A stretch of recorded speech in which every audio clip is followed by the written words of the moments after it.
मेरा नाम श्वेता है। मैं मम्मी पापा की सबसे छोटी, सबसे लाडली और शायद सबसे ज्यादा बदमाश भी थी।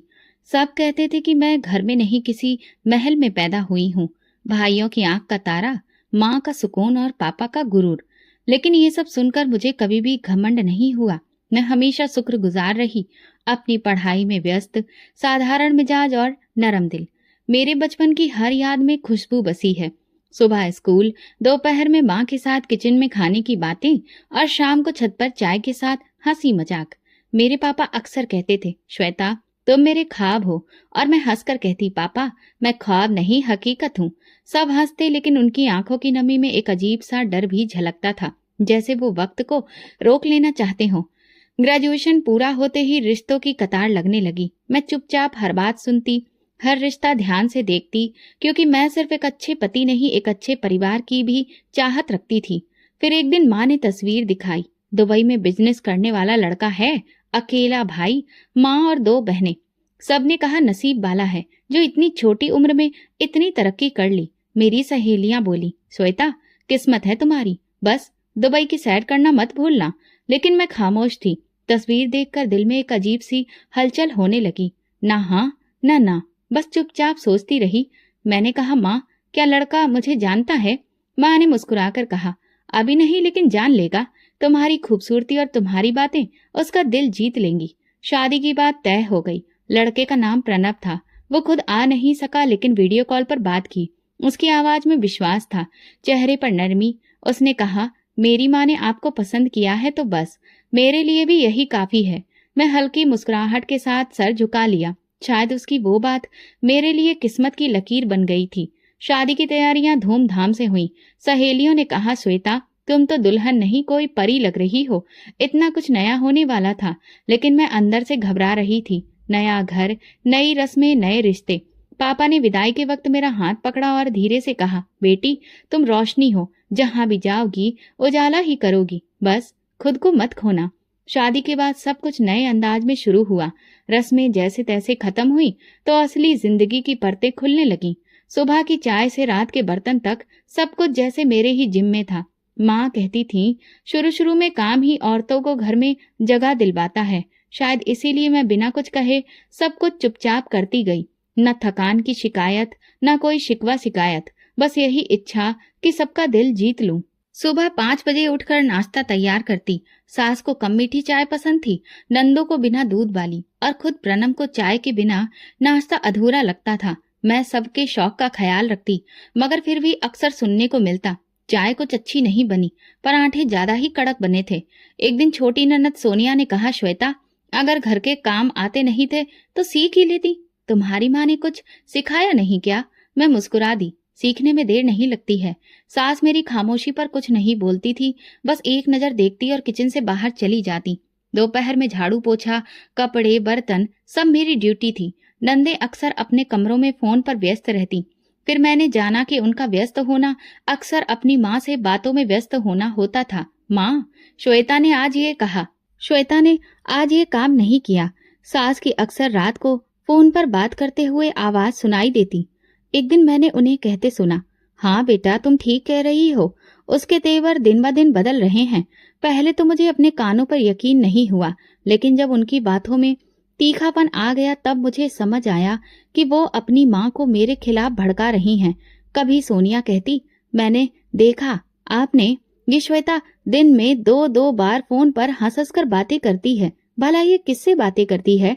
सास जवाब देती, अब तो बस तुम दोनों ही हो जो मुझे सच दिखा रही हो, वरना मैं तो अंधी हो गई थी।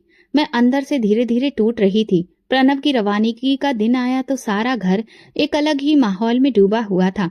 सास खामोश थी, नंदे अपने कमरों में व्यस्त, और मैं अपने दिल की हलचल संभालने की कोशिश कर रही थी। प्रणव ने सामान पैक करते वक्त कहा, बस 3 महीने की ही बात है, बिजनेस में कुछ जरूरी काम है, तुमसे दूर रहना मेरे लिए भी आसान नहीं होगा। मैंने सिर हिलाया जैसे समझती हूँ, हालांकि अंदर से कुछ खाली सा महसूस हो रहा था।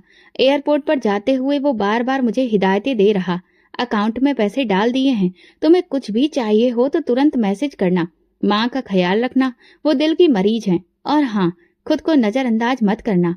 मैं सिर्फ मुस्कुरा रही थी, दिल में बहुत कुछ था लेकिन जुबान खामोश थी। प्रणव के जाने के बाद घर का सुकून वैसा ही रहा जैसा वे चाहते थे, लेकिन मेरे लिए दिन बहुत बदल गए थे। सुबह आंख खुलते ही कमरे की खामोशी मुझे अपनी आगोश में ले लेती थी। प्रणव की मौजूदगी में जो हल्की सी चहल पहल रहती थी, वो अब किसी हवा के झोंके की तरह गायब हो चुकी थी। सास अभी किचन के मामलों में ज्यादा दखल अंदाजी करती थी। अब प्रणव नहीं है तो जो मैं कहूंगी बस वही होगा, ये जुमला अक्सर सुनने को मिलता था। पैसे वक्त पर आते रहे, जितना मांगती अकाउंट में मिल जाता। मैं किचन में नई कटलरी मंगवाती, बेडरूम में अच्छे पर्दे लगवाती, सहेलियों के साथ जाकर अच्छे ब्रांड के कपड़े खरीद लाती। बाहर की चीजें खूबसूरती में इजाफा कर रही थी, लेकिन अंदर एक खालीपन लगातार फैलता जा रहा था। एक शाम सोनिया आई। भाभी, खूब शॉपिंग हो रही है, लगता है भाई साहब खूब दिल खोलकर पैसे भेज रहे हैं। मैंने धीरे से कहा, जी, जो चाहिए होता है प्रणव दे देते हैं।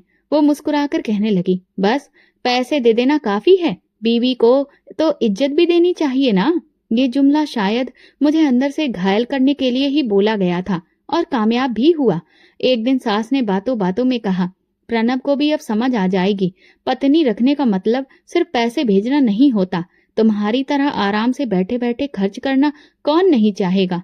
मैंने इस जुमले को बर्दाश्त किया, लेकिन वो रात मेरे लिए बहुत भारी थी।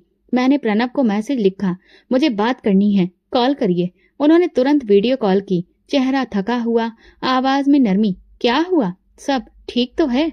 मैंने कहा, हाँ बस दिल किया बात करने का। वो हंस पड़े, बस इतनी सी बात? दिल तो मेरा भी करता है रोज बात करूं, लेकिन काम ने मुझे कैद कर लिया है। कॉल के बाद मैं सोचती रही, इतनी दूरी में सिर्फ प्यार बाकी है या सिर्फ जरूरत? प्रणव को मेरी जिंदगी की छोटी छोटी उलझनों का अंदाजा नहीं था, और मैं हर बार यही सोचकर खामोश हो जाती कि वो दूर है, मजबूर है। कभी कभार मैं अपनी सहेलियों से बात करती तो वो कहती, कितनी खुशकिस्मत हो, पति बाहर है, पैसे आ रहे हैं, आजादी भी है। मैं सिर्फ इस बात पर सिर हिला देती।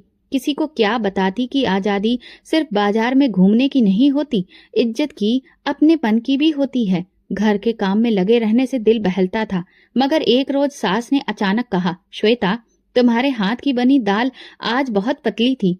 प्रणव के होते हुए तुम कभी भी ऐसी दाल नहीं बनाती थी। मैंने सिर्फ इतना कहा, माफ कीजिएगा, आगे से मैं ध्यान रखूंगी।